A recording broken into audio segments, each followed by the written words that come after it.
Renforcer les exploitations agricoles familiales, c'est le thème central de la 9e édition de la Journée mondiale du lait célébrée ce jour dimanche 1er juin dans notre pays. L'événement a été marqué par une conférence débat sur le thème.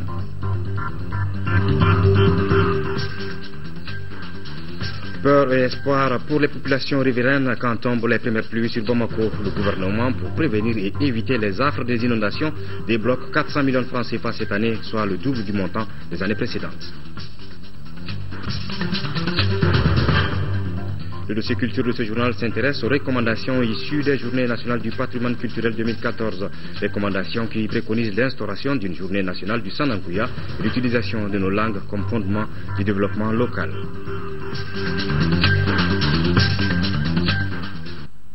Et puis nous recevrons dans ce journal le ministre de la Jeunesse et de la Construction citoyenne, Maître Mamadou Gaussou-Diarra, qui va nous parler du forum de la jeunesse prévu à Ségou les 3, 4 et 5 juin prochains sur le thème agriculture, opportunités d'emploi et d'insertion des jeunes.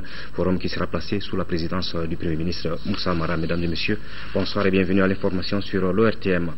La promotion du lait cru local, une alternative pour le renforcement des exploitations agricoles familiales. C'est le thème de la 9e édition de la Journée mondiale du lait célébrée aujourd'hui au Mali. L'événement a été marqué par une conférence au débat sur le thème la distribution de lait et de produits laitiers aux enfants, entre autres. Compte rendu de Mamoudou Sidé. La Journée mondiale du lait célébrée ce dimanche au Mali s'est vue un espace d'expression et de communication. C'est aussi l'occasion de sensibiliser les décideurs et les partenaires sur les préoccupations des producteurs laitiers. On est en train de voir avec le gouvernement quel système on peut mettre sur place pour que les animaux restent ici et pour qu'on cultive pour les animaux, pour qu'on leur donne l'eau pour les animaux et pour que les animaux produisent beaucoup de lait, beaucoup de viande ici. Parce que ce n'est pas la peine de garder 1000 têtes aujourd'hui pour 1000 litres. Avec 10 têtes seulement, tu peux trouver 1000 litres. Le thème retenu cette année est la promotion du lait cru local, une alternative au renforcement des exploitations agricoles familiales. Une des mesures prises par le gouvernement pour corroborer ce thème est la prise en compte pour la première fois des intrants d'élevage. C'est là pour que le lait cru local ne soit plus un aliment de prestige, mais plutôt celui de tous les jours. Au titre de la campagne 2014-2015, une subvention de plus de 5,9 milliards de francs CFA pour les intrants d'élevage, dont plus de 3,9 milliards destinés spécifiquement à la promotion de la production laitière par l'acquisition d'éléments bétail de qualité. Nous savons que ce n'est pas une partie gagnée d'avance. Nous en avons aussi parlé. Cette 9e édition a prévu au niveau national la distribution de 6 000 litres de lait aux enfants des pouponnières et des centres d'orphelinat de Bamako. On nous a donné 600 litres de lait. C'est au profit des veuves des camps, c'est-à-dire les femmes dont les hommes sont tombés sur le champ de l'honneur. Ce genre d'activité vient renforcer la capacité des producteurs laitiers du Mali, le deuxième pays producteur de lait après le Nigeria dans l'espace CEDEAO. Le ministre de l'Énergie a inauguré hier samedi une adduction d'eau sommaire à Sikoro, Sorakabouni, en commune 1 du district de Bamako. Les installations ont été gracieusement offertes à l'agglomération de ce secteur par l'ONG Al-Farouk. Le coût de réalisation du point d'eau est estimé à plus de 4 millions de nos francs. Nous, Sissoko. Cette adduction d'eau sommaire comprend un forage équipé d'une pompe électrique, d'un château d'eau d'une capacité de 2000 litres et d'une borne fontaine. Ces équipements ont coûté plus de 4,5 millions de francs CFA à l'ONG El Farouk et ses partenaires. Fini aujourd'hui les longues files d'attente des femmes, souvent jusqu'à 2h, 3h du matin, aux abords des robinets et des puits. Cependant, monsieur le ministre, l'attente reste encore grande, car d'autres femmes sont dans le besoin immédiat. Notre quartier que nous venons à inaugurer un château d'eau, le besoin est très énorme. Toutes les associations ont exprimé leurs besoins qui a motivé l'ONG Afaro de venir participer avec l'indicatif de M. le ministre de l'Énergie et de l'eau. Le ministre de l'Énergie dira que ce geste s'inscrit dans les actions prioritaires du gouvernement. L'accès facile à l'eau potable pour nos populations. Et ces cadeaux que nous venons de recevoir de l'ONG El Farouk a une importance capitale pour nous. ça concourt à l'atteinte de cet objectif que le gouvernement s'est assigné. Nous ne pouvons que nous réjouir de ce cadeau qui va améliorer les conditions de vie de cette population un peu déshéritée. Les habitants de Sikoro, Surakabougoni ont exprimé toute leur satisfaction à travers de nombreux témoignages et inquiètent sur des difficultés liées à l'approvisionnement en eau potable. Les travaux de réhabilitation de la route Sikasso-Ramakono sur le corridor Bamako-Ouagadougou-Tema au Ghana sont exécutés à 92% pour un délai consommé de 87%. C'est le constat fait par le ministre de l'Équipement, des Transports et du Désenclavement qui a visité le dit chantier dont le délai d'exécution est de 21 mois avec comme maître d'ouvrage l'AGEROUTE. Envoyés spéciaux Daouda Sidiki Diarra et Brema Koulibaly. Après avoir lancé les travaux d'aménagement d'une aire de repos à Koumantou pour une valeur de 800 millions de francs CFA, le ministre de l'Équipement, des Transports et du Désenclavement s'est rendu à Sikasso. Ici, Mamadou Hachim Koumaré a visité le projet de réhabilitation de la route Sikasso-Ramakono. Avec 92% de taux d'exécution pour un délai consommé de 87%, ces travaux de réhabilitation sont presque arrivés à terme. C'est vraiment avec une grande satisfaction que nous nous sommes rendus compte que l'entreprise COVEC est en avance de 2 mois par rapport à la direction du programme. Ce qui est vraiment un bon exemple, une bonne école et aussi quelque chose à vulgariser avec tous les partenaires. Pour un montant de plus de 12 milliards de francs CFA, financé par la Banque mondiale et le budget national, cette route a une vitesse de référence de 60 km à l'heure en agglomération et 100 km à l'heure en rase campagne. La largeur de la plateforme varie entre 10 et 12 mètres. La couche de base est en latérite de ciment de 20 cm d'épaisseur et un revêtement en béton bitumineux de 5 cm d'épaisseur. Le ministre a pu constater de visu la qualité des travaux. C'est là aussi un élément très important parce que ce sont nos Maliens qui ont assuré ça et nous n'avons pas eu besoin de l'expertise extérieure pour le faire. Bravo à Sira et bravo aussi à la Banque mondiale encore qui a assuré le financement. Le ministre a visité certaines réalisations faites par le projet à l'endroit des populations riveraines. Il s'agit de la réalisation des clôtures de 4 écoles et 5 forages.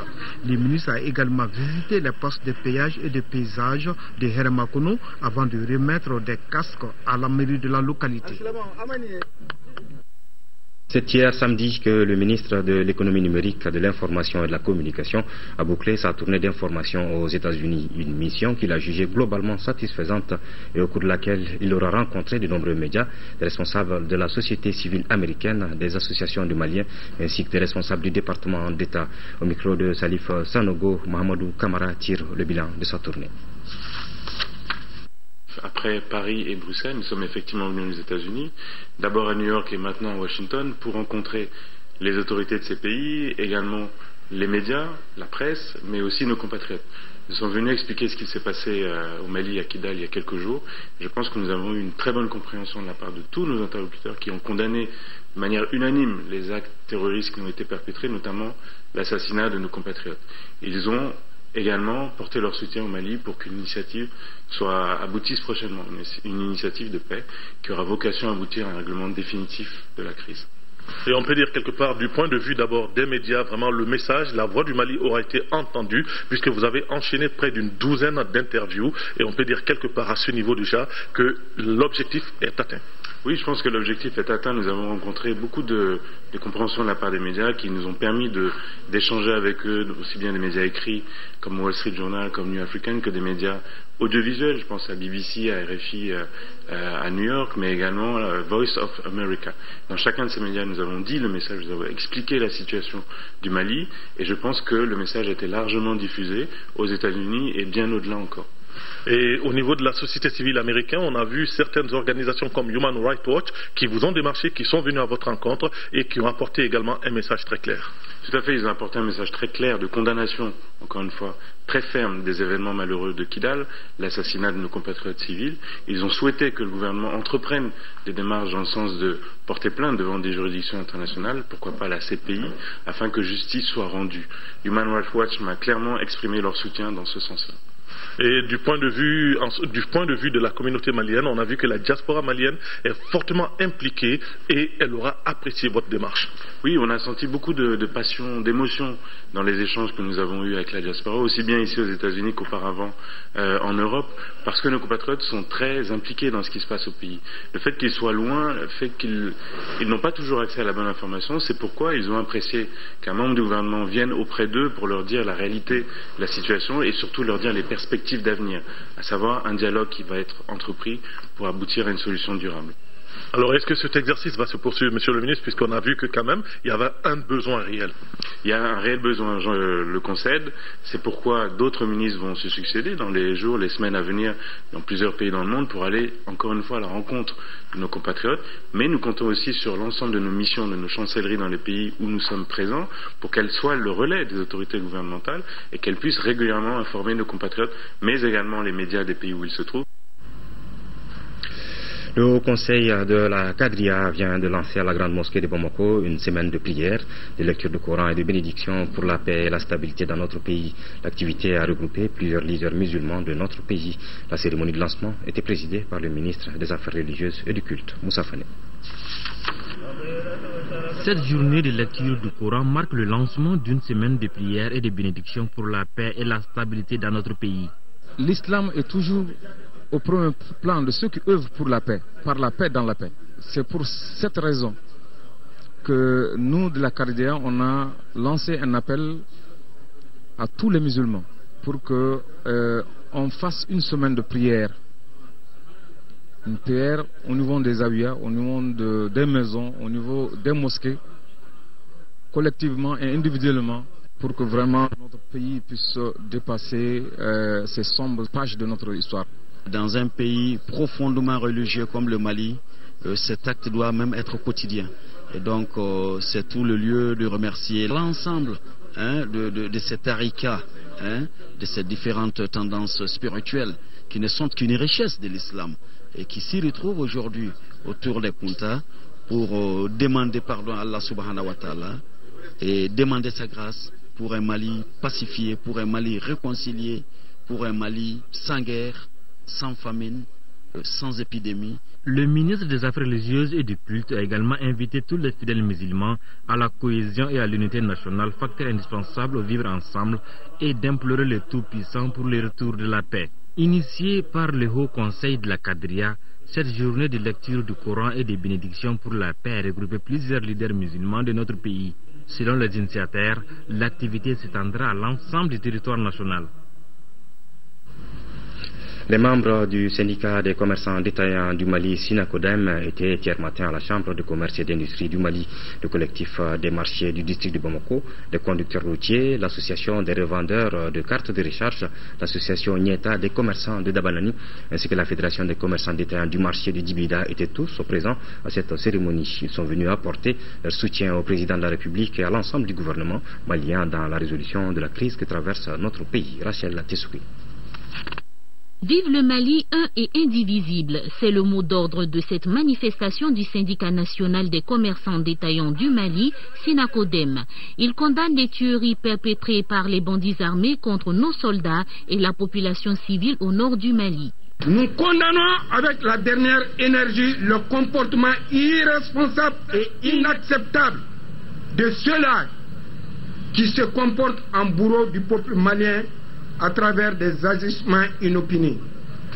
Tout en pleurant les victimes, nous prions pour le repos éternel de leurs âmes, des patriotes. Le Sinacodem soutient le gouvernement dans toutes les actions entreprises dans le cadre de la défense de l'intégrité du territoire malien. C'est pour venir appeler tous les commerçants d'État, soutenir l'action gouvernementale qui est en train d'être entreprise et soutenir notre armée. Et de leur dire que tous les opérateurs économiques et à travers les commerçants détaillants, nous sommes derrière eux, nous allons les soutenir jusqu'au bout, jusqu'à la libération de notre pays. Et le Mali est indivisible. Les commerçants du Mali ont formulé des vœux pour le prompt rétablissement des blessés de guerre.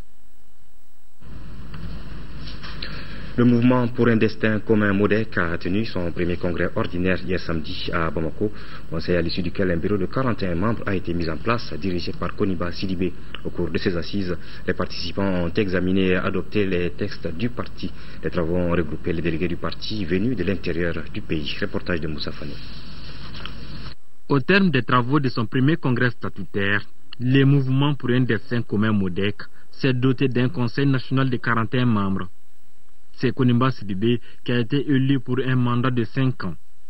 J'attends du nouveau bureau qu'il s'attelle très vite à l'exécution des décisions du Congrès, qu'il soit un organe de direction efficace et que chacun de ses membres s'engage du mieux qu'il peut pour faire développer notre parti et en faire un parti qui compte sur l'échiquier national. Au cours de ces assises, les participants ont formulé des recommandations relatives à la bonne gouvernance. Faire en sorte que la gouvernance de notre pays change réellement afin qu'on puisse apporter une solution durable et acceptable aux grands problèmes que le pays connaît, notamment la situation sécuritaire du pays et l'exercice de la souveraineté nationale sur tout le territoire, y compris sur Kidal, notamment la réconciliation nationale des Maliens, qui a pris un sérieux coup avec tout ce qui se passe actuellement, et de manière générale, tout ce qui concerne la bonne gouvernance des affaires publiques, de manière à ce que le citoyen soit au début, au cœur et à la fin de tout processus de gestion des affaires publiques. À l'ouverture des travaux, le président du Parti des éléphants a évoqué plusieurs questions qui intéressent la vie de la nation. Les partis amis présents ont apporté des témoignages sur la collaboration entre les MODEC et leur formation politique. Auparavant, les participants avaient observé une minute de silence à la mémoire de tous les militaires et civils tombés sur les champs de l'honneur.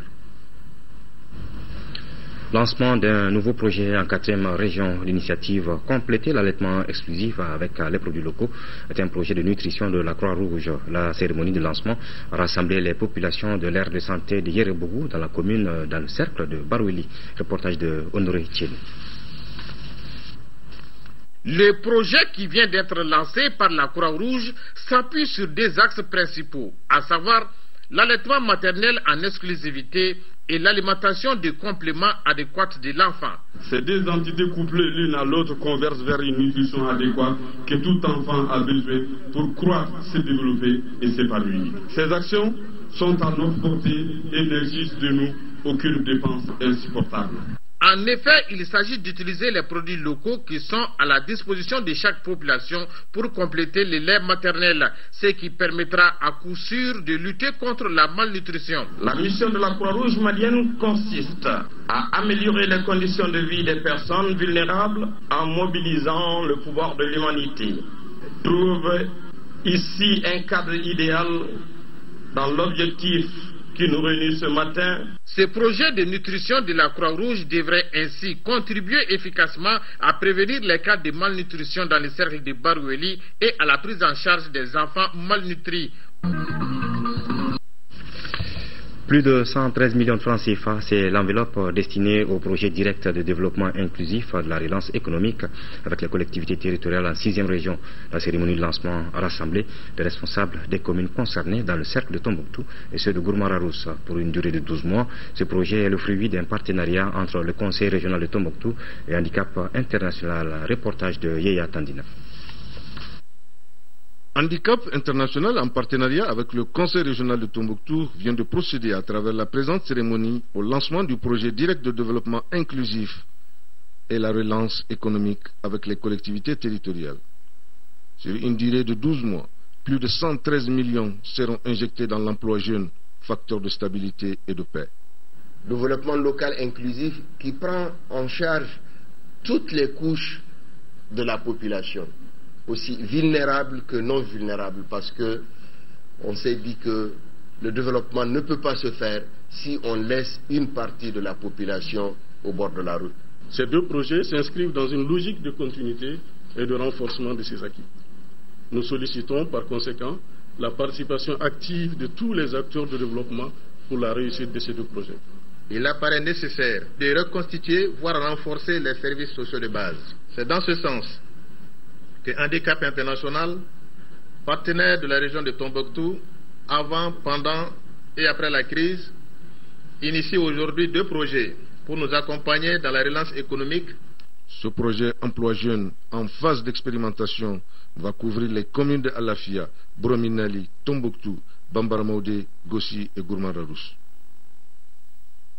Pose ce matin de la première pierre des 140 logements de Sonum destinés au travers de la société minière de Goukoto GMS. Ces logements sont financés par la Banque nationale de développement agricole BNDA à hauteur d'1,7 milliard de francs CFA. Les travaux sont confiés au groupe d'entreprises de construction immobilière GESI. Reportage de Ramata Kounate. Avoir un toit pour soi, c'est le rêve de tous les Maliens. Ce rêve deviendra bientôt une réalité pour 140 agents de la société minière de Goukoto GMS. Les travaux ont débuté ce samedi. Nous allons réaliser 140 logements sur ces sites, mais ils sont au nombre de 500 personnes. Le reste va être réalisé dans un autre site, ce que nous sommes en train de prévoir. Les maisons, nous les avons programmées, elles sont tous en dalles, elles seront faites dans 6 mois. Les coûts des maisons, c'est entre 6 millions et 8 millions 500.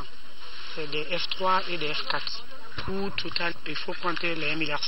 Quelques-uns des bénéficiaires ont fait le déplacement de Caille pour assister au lancement des travaux de leur futur logement. Occasion pour le directeur général de la société minière GMS de s'adresser à eux. Au-delà du partage d'une vie professionnelle, par votre appartenance à la même entreprise, vous venez de décider d'avoir une vie commune en devenant des voisins. Voisinage aussi très important pour vous dans le cadre de vos convictions culturelles, mais aussi religieuses. Ces maisons en cours de construction à Sénou viennent augmenter le nombre de logements de la société immobilière GESI à 1700. Le représentant de l'Office malien de l'habitat a exhorté le groupe à continuer dans cette lancée afin d'offrir un toit à tous les Maliens.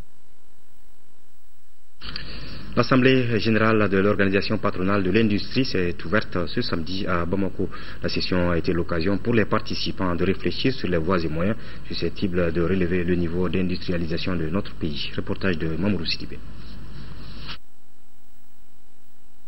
Durant cette session, les membres de l'organisation patronale de l'industrie au pays vont passer en revue le rapport de leurs activités, le rapport financier et les nouveaux textes de l'organisation. Le patronat le sait bien, l'industrialisation est un passage obligé pour le développement socio-économique d'un pays. Cela à travers sa capacité de création d'emplois et de modernisation des structures de l'économie. Des efforts ont été faits depuis l'indépendance dans ces domaines. Toutefois, le tissu industriel au Mali reste faible. La manufacture contribue de 4% au PIB contre 13% la moyenne de l'UEMOA. Il est temps que l'industrie joue le rôle de vecteur de croissance économique, réductrice de pauvreté, conformément aux engagements du président de la République, son Excellence Ibrahim Boubacar Keïta, de faire du Mali un pays émergent à l'horizon 2018 et de la déclaration de politique générale du gouvernement adoptée par l'Assemblée nationale lors de sa séance du 2 mai 2014. Dans ce cadre, le programme d'action gouvernementale 2013-2018 met singulièrement l'accent sur les activités visant à renforcer davantage la compétitivité de l'industrie malienne. La production du livre blanc a permis à l'organisation de renforcer sa crédibilité auprès des partenaires. Mieux, la réalisation d'études stratégiques contenues dans ce livre blanc et financées par la Chambre de commerce et d'industrie a permis d'identifier des mesures. La mise en place d'une TVA industrielle pour les produits manufacturés et la suppression de la taxe sur les activités financières au secteur industriel. La relecture du décret sur les saisies, les produits des amendes et confiscation de la fraude. La problématique de l'origine des produits industriels dans l'espace UMOA. Face aux nombreux défis, le ministre a instruit aux membres le travail en équipe, la synergie et le développement d'une culture de partenariat. Je vous le disais en début de journal, nous recevons donc sur ce plateau le ministre de la Jeunesse et de la Construction citoyenne, Maître Mamadou Gaussou Diarra, qui va nous parler du forum que la capitale des Balanzans Ségou va abriter les 3, 4 et 5 juin prochains. Forum dont le thème porte sur l'agriculture, opportunités d'emploi et d'insertion des jeunes. Monsieur le ministre, bonsoir. Bonsoir. Merci de venir sur ce plateau. Et déjà, pourquoi un tel forum en ce moment précis et pourquoi le choix de la ville de Ségou? Écoutez, le choix de la ville de Ségou s'impose par le thème. Vous avez vu, agriculture, office du Niger, ça rime quelque part. Et nous pensons qu'aujourd'hui, à la veille de l'hivernage, mais également aussi face aux nombreux défis auxquels justement notre pays est confronté, il est important de prendre en charge la problématique de la jeunesse, qui bien sûr a des problèmes, et parmi ces problèmes-là, il y a la question de l'accès aux revenus, aux ressources. Et nous pensons que nous avons aujourd'hui un trésor qui est caché dans l'agriculture et qu'il faille amener les jeunes à le découvrir. Et nous avons, à la suite du forum que nous avons organisé en décembre ici, qui portait sur la réconciliation, décidé de l'organiser des forats thématiques. Et cette fois-ci, donc, la thématique retenue étant l'agriculture, nous avons pensé que la région de Ségou est une région essentiellement agricole avec la présence de l'Office du Niger et qu'il faille donc aller dans ce sens-là. Donc c'est un peu pourquoi le thème et le choix de la localité. Voilà, le forum sera placé sous la présidence du Premier ministre Moussa Mara, mais il y aura également 3 de vos collègues, les ministres de l'Emploi, de la Formation professionnelle, porte-parole du gouvernement, le ministre du Développement rural et celui de la Réconciliation nationale. Oui, effectivement. Parce que vous avez vu que la question de la jeunesse est une question transversale. On parle d'emploi, on parle d'agriculture, mais pourquoi la présence du ministre de la Réconciliation? Parce que nous avons vu que dans le nord du pays et dans certaines régions, il y a des problèmes. Et nous pensons que pour trouver une solution à ces problèmes-là, il faut travailler plutôt dans le sens de créer des sources de revenus et de raisons pour les jeunes de rester sur place et de se sédentariser et de retrouver en fait une forme de normalité. C'est pour nous une question de résilience et donc c'est pourquoi le ministre de la Réconciliation est également convié à ce forum-là. Mais l'emploi, l'agriculture, la jeunesse, cela va de soi de la thématique.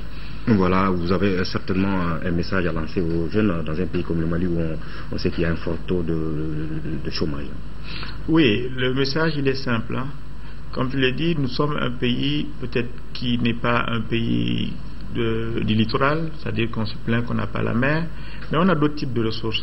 Il s'agit pour les jeunes d'être simplement proactifs, inventifs et essayer d'aller trouver le trésor où il se trouve. Je me réfère un peu à la fameuse fable de La Fontaine qui dit donc aux jeunes de travailler, de labourer le champ et au bout justement de l'effort, il y a la récompense. Et nous pensons qu'effectivement nous avons un pays qui a de forts potentiels dans le domaine de l'agriculture et que si les jeunes voyaient cela sous un autre angle, parce que les gens ont parfois l'impression que l'agriculture c'est une forme de sous-emploi parce qu'on a été à l'école, on a des diplômes, mais il y a des exemples de réussite et d'ailleurs le forum sera l'occasion de mettre les jeunes en présence de ces exemples-là et que donc les jeunes comprennent que dans l'agriculture il y a la possibilité de trouver sa voie et de se frayer un chemin et d'être non seulement porteur de potentiel ou de revenus pour sa propre famille, mais également pour son pays. Comme on l'a vu, à l'origine, au moment des indépendances, nous ambitionnons d'être le grenier de l'Afrique avec la zone office du Niger où on a près de 1 million de superficies cultivables. C'est vraiment une richesse qu'il nous faut vraiment investir aujourd'hui et faire en sorte que de potentiel nous soyons vers la réalité et que ça puisse profiter au maximum de Maliens et particulièrement aux plus jeunes. Monsieur le ministre, dernière question avant de vous libérer. Ce forum va s'étaler sur 3 jours. Quelles vont être les activités principales pendant ces 3 jours? Écoutez, schématiquement parlant, nous aurons à la fois des panels et des ateliers. L'idée c'est quoi? C'est que dans un premier panel, nous allons mettre les jeunes en présence des décideurs, notamment les différents ministres qui sont invités et qui vont pouvoir expliquer les grandes lignes de la politique gouvernementale s'agissant et de la question de la jeunesse et également du développement de l'agriculture, notamment la loi d'orientation agricole et la question de l'emploi. Ensuite, il y aura un autre panel, un second, qui va être animé par les principaux acteurs et qu'on va dénommer donc quel partenariat autour des jeunes pour l'insertion dans l'agriculture ou dans l'agrobusiness. Nous aurons des banquiers, nous aurons des structures telles que l'APECAM, le PCDA et des exemples aussi de jeunes ou de personnes qui ont réussi dans le domaine agricole qui vont pouvoir interagir, certains pour présenter leurs produits en destination des jeunes. Par exemple, il y a des banques qui ont des produits qui sont faits pour les jeunes, mais les jeunes ignorent l'existence de ces produits-là, qui sont donc faciles d'accès et jusqu'à un certain montant. Ensuite, permettre aux jeunes d'y croire par l'exemple. Nous avons des visites sur le terrain qui sont prévues, notamment dans des fermes agricoles.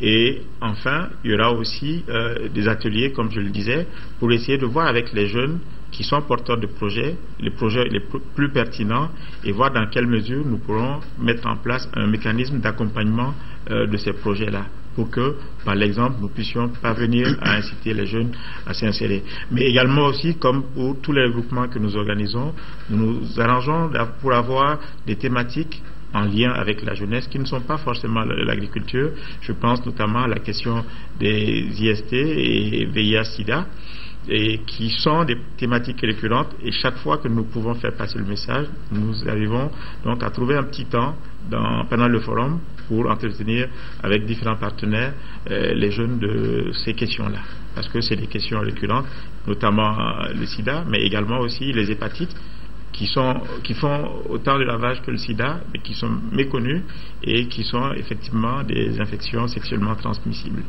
Donc, en substance, c'est l'esprit du forum, et nous pensons également coupler avec d'autres types d'activités, puisque si on réunit pendant 3-4 jours des jeunes, il faut laisser des traces, et nous ambitionnons pendant cette période-là de pouvoir faire aussi de la plantation d'arbres en prélude aux vacances citoyennes qui s'annoncent également. Merci, Monsieur le ministre. Maître Mamadou Gaussou Diarra, ministre de la Jeunesse et de la Construction citoyenne, était sur ce plateau pour nous parler du forum que Ségou va abriter les 3, 4 et 5 juin prochains. Forum dont le thème porte sur l'agriculture, opportunités d'emploi et d'insertion des jeunes. Nous poursuivons donc cette édition d'information avec la journée d'activités socio-éducatives de la Maison des Jeunes de Bamako pour cette année. C'est la planification familiale qui est au centre de la journée. Elle a été marquée par les prestations d'artistes et des jeux concours. Compte rendu de Abdul Karim Kaba. Soucieuse du développement et l'épanouissement de la jeunesse dans un bon cadre, la Maison des Jeunes de Bamako, comme à son habitude, a organisé la 8e édition de la journée d'activités socio-éducatives. Cette année, elle coïncide avec la 4e semaine de la campagne nationale en faveur de la promotion de la planification familiale. Le thème de cette 4e semaine parrainée par le ministère de et de la construction citoyenne, est la planification familiale chez les jeunes et adolescents du secteur informel. Cette politique doit prendre appui sur la jeunesse, parce que simplement la jeunesse est la frange la plus nombreuse, mais également la plus affectée, à la fois par les grossesses non désirées, les naissances ou les grossesses précoces, les maladies et les infections sexuellement transmissibles. Donc, d'où toute l'importance de la thématique de cette année qui veut prendre appui sur la jeunesse pour faire la campagne et le recadrage de la planification familiale. Les élèves des groupes scolaires de Ravla 2, Nomi Abe, Mamadou Konaté et le groupe scolaire de la base se sont mesurés dans 3 tableaux, à savoir la chorégraphie, le sketch et la poésie.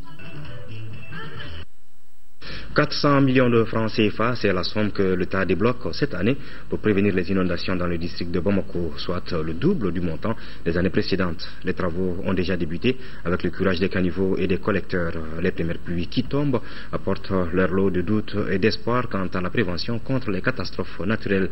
La rédaction s'est intéressée aux inondations dans la cité de Trois-Caïmans avec ce dossier de Mohamed Diarra et son équipe. L'hivernage s'est déjà installé. Les Bamakois se rappellent encore, non sans douleur, le choc subi à l'occasion des inondations de l'année dernière. Les populations riveraines des grands collecteurs et autres cours d'eau de la capitale, ainsi que les commerçants détaillants installés anarchiquement sur le trottoir, obstruant du coup le passage des eaux de ruissellement, retiennent leur souffle. Les premières pluies des 9 et 13 mai ont déjà laissé des traces. Des flaques d'eau stagnent par endroits et des caniveaux et autres collecteurs retiennent les déchets solides.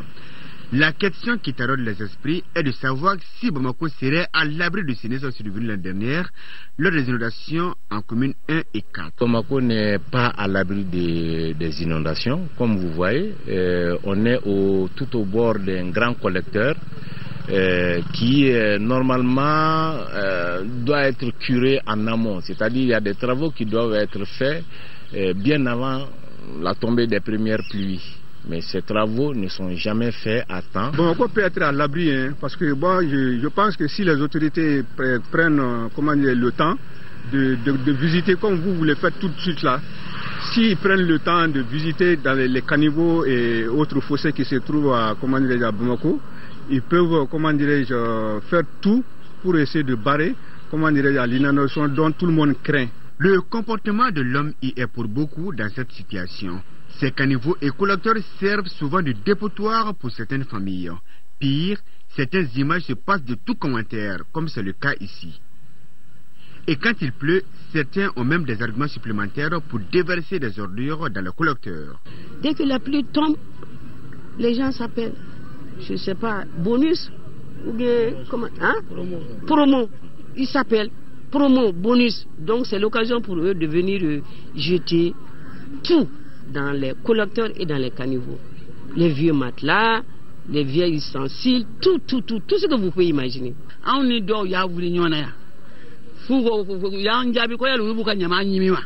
Cette pratique suscite une violente polémique entre nous et les charretiers et autres personnes qui déversent les ordures dans les collecteurs.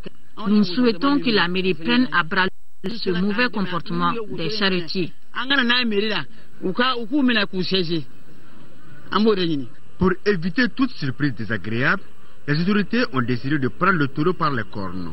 Les opérations de curage ont commencé depuis le 15 mai dernier, contrairement aux autres années. Notre mission, c'est quoi? C'est curer les collecteurs du district de Bamako, d'une façon particulière en ce qui nous concerne ici, mais bien sûr dans les régions également, pour éviter ces inondations. Donc, généralement, nous avons à notre disposition 200 millions que le gouvernement nous donne pour curer les collecteurs. Mais cette année, nous sommes allés un peu plus avec l'aide du Premier ministre, 400 millions. Déjà ce week-end, il y a des activités qui vont commencer sur les points critiques que nous avons identifiés. Les points critiques, c'est généralement au niveau des traversées des voies où, avec la saison sèche, les sables s'y déposent, les gens déposent des ordures ménagères dedans et les corps flottants aussi viennent boucher ces traversées-là. Donc, dans un premier temps, nous allons commencer le débouchage de ces traversées. Outre l'État, les collectivités jouent le rôle qui est le leur dans le domaine de l'assainissement. La commune 4 est une commune qui est considérée comme collectivité pilote en la matière. La zone qui a été inondée l'année dernière, nous avons rapproché la DENACEPEN. Le directeur même est venu, on a fait le tour du marigot qui avait débordé dans les familles. Donc ils l'ont mis dans le curage des collecteurs que l'État fait chaque année. C'est vrai qu'il ne le faisait pas. La zone n'était pas concernée par le curage que l'État faisait.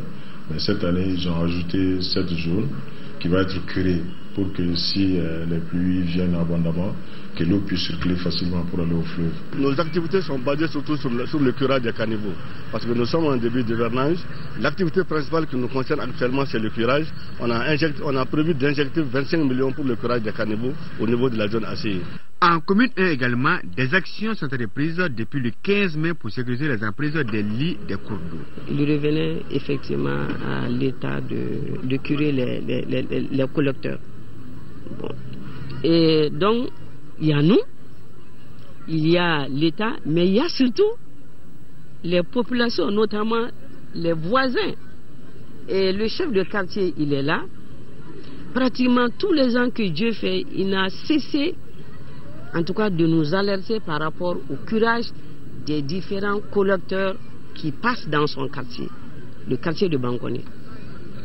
L'année dernière, il a fait la même chose. Nous, on n'avait pas les moyens de le faire. Malheureusement, il y a eu cet événement douloureux que tout le monde a vu. Et cette année, donc, Dieu merci, ce collecteur, il va être curé, ainsi qu'un autre collecteur. Une chose est que l'État prenne ses responsabilités pour reculer, pour sécuriser. Une autre chose est que les populations elles-mêmes, les citoyens vivant au bord de ces cours d'eau, puissent le prendre en charge, s'approprier et à la fois son assainissement et son hygiène. Et je pense qu'à partir de ce moment-là, les autorités communales et l'ensemble des organisations que nous avions rencontrées la semaine dernière se mettront ensemble pour sensibiliser les populations de manière à ce qu'on puisse préserver cet élan-là. L'État et les collectivités sont appuyés par le groupement d'intérêt économique. Ces derniers jouent un rôle important en matière d'assainissement, même s'ils sont confrontés à certaines difficultés liées au dépôt final des ordures. Notre mission consiste vraiment à organiser la collecte et l'évacuation des ordures ménagères vers les dépôts de transit. La mission des GIE à ce niveau, c'est les communes qui doivent vraiment prendre la relève pour évacuer les dépôts de transit vers les décharges finales. La gestion des ordures, l'assainissement et la propriété est l'affaire de nous tous. Enlever ces ordures est un acte de citoyenneté. Le constat est donc amer et sentir responsable. Pour éviter les catastrophes et autres menaces, il faut libérer le passage des eaux de ruissellement dans leur course vers le fleuve. C'est donc un combat acharné chez les populations, surtout que la météo annonce cette année des pluies abondantes, voire excédentaires. Ce dossier cet avis, avant de passer au dossier culture, la cérémonie de clôture de la première session du Haut Conseil des collectivités au titre de l'année 2014 aura lieu le mardi 3 juin 2014 au siège de l'institution sous la haute présidence de l'honorable Oumarou Ag Mohamed Ibrahim Aïdara, président de l'institution. Cette cérémonie officielle sera rehaussée par la présence de M. Moussa Mara, Premier ministre chef du gouvernement, mise en place terminée 16h30. Instaurer une journée nationale du Sanankuya, utiliser nos langues nationales comme fondement du développement local et accroître le budget alloué à la culture sont entre autres recommandations des journées nationales du patrimoine culturel 2014 qui ont pris fin vendredi dernier. Le dossier culture fait un gros plan sur ce forum culturel qui a tenu toutes ses promesses. Cheikh Oumar Sangaré.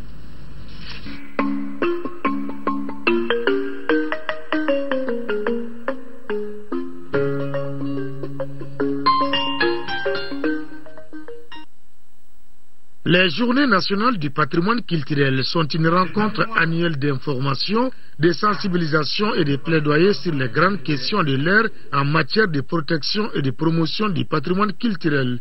Le thème choisi est Patrimoine culturel, décentralisation et développement local au Mali. Pour cette édition 2014, le département de la culture a porté l'essentiel des débats autour de 3 mots: patrimoine culturel, décentralisation et développement. Le patrimoine culturel malien est riche d'enseignements. Le concept de décentralisation est riche en pistes de développement à la base. Solliciter une réflexion sur les enjeux de connexion de ces 2 socles du progrès tant attendu, c'est ouvrir les classes de l'espoir. La cérémonie d'ouverture de ces journées a été un signal fort de l'engagement du gouvernement pour la promotion de nos biens culturels.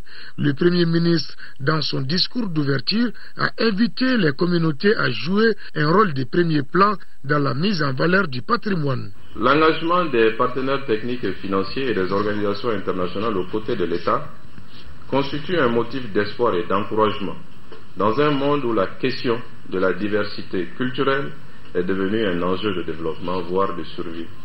Cependant, cet engagement ne peut se substituer à celui des communautés locales et à l'État.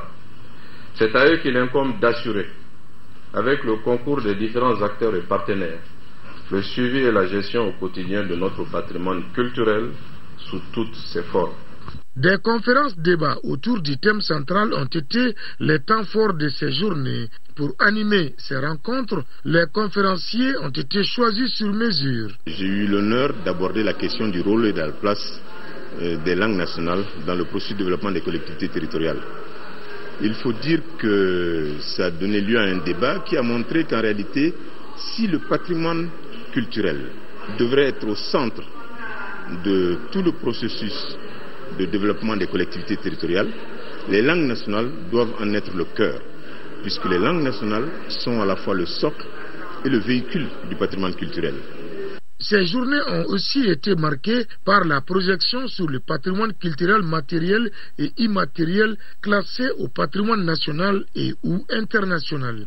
Une exposition photo sur les biens culturels sous pression foncière et démographique a également été organisée. Les espaces habités, les villes notamment, mettent de plus en plus pression sur les sites et les monuments, notamment dans les villes.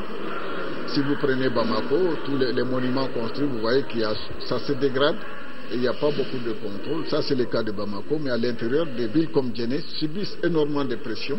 Madame le ministre de la Culture, consciente de l'apport du patrimoine au développement, a invité les participants à poursuivre au-delà des journées les réflexions sur certains questionnements. Comment faire en sorte que l'espace communal, considéré comme le niveau stratégique de base pour l'appui au développement local et comme cadre de référence opérationnelle pour des projets et programmes de développement, puisse garder toutes ces traces, lieux de mémoire, sites historiques, toponymie, mythes fondateurs, j'en passe.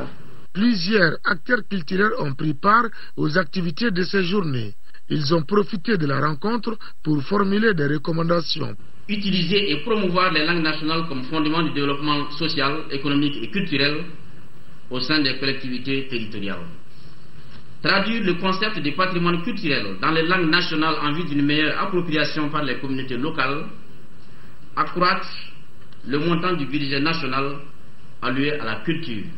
Au nom du cousinage à plaisanterie de Sénankouya, Kardjiga Laïko Traoré a offert une calebasse de haricots au ministre de la Jeunesse et de la Construction citoyenne, Mamadou Gaussou Diarra. Et l'association malienne pour la promotion du Sénankouya a apporté une assiette de haricots à l'ancien ministre de l'Éducation, Adama Samasekou, dont la réception a été faite par le ministre de la Culture. Et ça, c'est le Mali authentique. C'est un pacte de sang entre les Traoré et les Diarra. Ce pacte existe entre d'autres noms et même les ethnies. Nous avons voulu faire une dégustation des plats du Sénankouya et nous avons offert ça au ministre et à sa délégation. Les participants aux Journées nationales du patrimoine culturel souhaitent aussi l'instauration d'une Journée nationale du Sénankouya. C'est avec une dégustation culinaire autour du haricot dans une ambiance de Sénankouya qu'ont pris fin ces journées nationales du patrimoine culturel.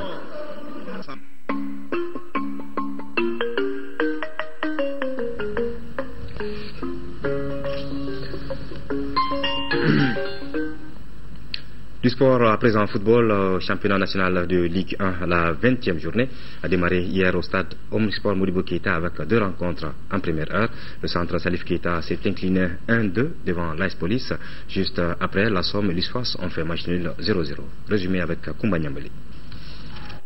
Après le nul 0-0 du match aller entre la Somme et l'USFAS, les deux équipes ont encore partagé les points lors de cette manche retour soldée par un nul blanc. Pendant les 90 minutes du temps réglementaire, aucune des deux formations n'a pu marquer le moindre but. Score final 0-0. Auparavant, le centre Salif Keïta a été décalé de la 10e place à la 11e place par son poursuivant direct, l'AS Police, en perdant sur le score de 2-1. Dans cette opposition, nous avons assisté à un match physique. À la 12e minute, les policiers ouvrent la marque par Moussa Diarra. 1-0 pour l'AS Police. Galvanisés par ce but, les policiers mettent le pressing, chose qui réussit à la 24e minute lorsque Moussa Diarra profite d'une erreur défensive centriste pour marquer son deuxième but de la soirée. 2-0 pour l'AS Police, score à la mi-temps. Des retours sur la pelouse, les centristes reviennent avec un nouveau visage. Nous sommes à la 72e minute. L'AS Police sera réduite à 10 suite à la sortie de Mamadou Sidibé pour cumul de cartons. À 10 contre 11, le CSK profite de cet avantage et réduit la marque par Moussa Kida. 2-1 en faveur de l'AS Police. C'est le résultat au terme de la rencontre. Du coup, l'AS Police se hisse provisoirement à la 10e place du classement avec 27 points. Le centre Salif Keïta se classe désormais à la 11e place avec 24 points. Page noire de ce journal, le colonel-major d'aviation Djigiba Toumani Sidibé n'est plus. Le pilote de chasse s'en est allé vendredi à l'âge de 60 ans. Il a été accompagné ce matin à sa dernière demeure par ses frères d'armes, des parents, amis et de nombreux anonymes. Reportage de Noun Sissoko.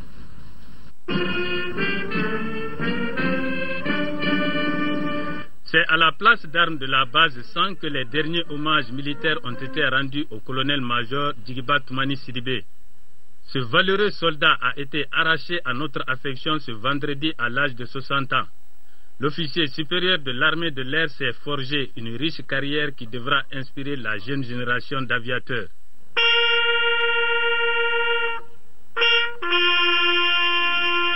Pilote de chasse, Vous avez fait partie de cette race, de ceux qui ne reculent jamais, ni devant le danger, ni devant l'ampleur de la tâche, encore moins devant l'adversité. Vos qualités remarquables vous valent d'être sélectionné pour suivre à partir d'avril 1976 un stage de pilotage en ex-URSS, d'où vous revenez 3 ans plus tard avec un brevet de pilote de chasse. Vous y retournez en 1980 pour 1 an de spécialisation sur le MiG-21. Tout cet entraînement, vous le faites dans un seul but, être prêt à servir votre pays en cas de besoin. Commandant de la base aérienne 100 en 1998, puis de commandant de la base aérienne 101 de 1999 à 2005, date à laquelle vous prenez le poste automate stratégique de commandant de la région aérienne numéro 1. Sa bravoure, son expérience d'aviateur et ses qualités managériales lui ont valu plusieurs distinctions. Il s'agit de la médaille commémorative de campagne, la médaille de campagne étrangère, la croix de la valeur militaire et la médaille du mérite national avec effigie abeille. Le colonel-major était sociable selon ses compagnons d'armes. C'est un gars discipliné comme militaire et très respectueux de la hiérarchie. Sur le plan social, sur le plan administratif, il était irréprochable. Ce qu'il aimait dire, le subordonné ne vaut rien sans le chef et le chef ne vaut rien sans le subordonné. C'est au cimetière d'Amdalaï que repose désormais le colonel-major d'aviation Djigiba Toumani Sidibé. Il laisse derrière lui une veuve et 7 enfants affligés. Ainsi prend fin ce journal. Merci de l'avoir suivi et bon début de semaine à tous et à toutes.